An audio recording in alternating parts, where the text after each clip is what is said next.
When you're operating outside the mainstream, you've got two choices. You can either keep on keeping on, doing your own thing, damn the consequences, or you can fall back in line with the rest of the world and potentially gain greater acceptance.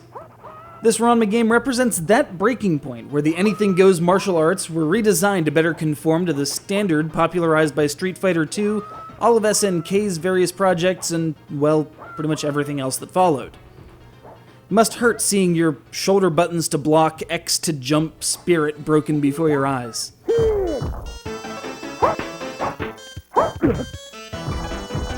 Ranma 1/2, the one we didn't get in any form, is a departure from its predecessors in that, well, by today's sensibilities, it's actually kinda decent.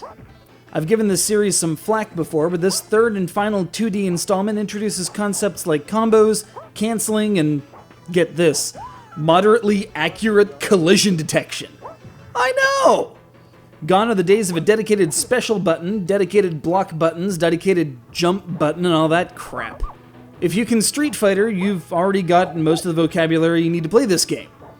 But even though that development alone would have been enough to salvage this concept, because let's face it, who doesn't want to see a giant panda fighting a little girl, Rumiksoft actually went about 3/4 of a step further, introducing things like an optional special shortcut to alias a handy technique to the R button, and a desperation attack available only after taunting. However, this moderately moistened brawl is by no means perfect. While land speed is comparable to most fighting games of its ilk, jumps are alarmingly slow.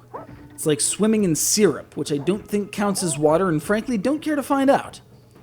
To my knowledge at least, all of these locations are not underwater, or syrup.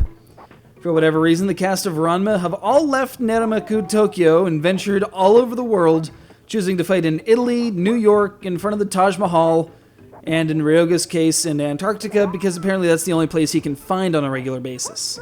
Like some kind of cold-seeking missile of angst. But where the game gets particularly innovative is the inclusion of a tag mode. Not specifically 2-on-2, mind, as your reserve player isn't automatically brought in after your primary goes down.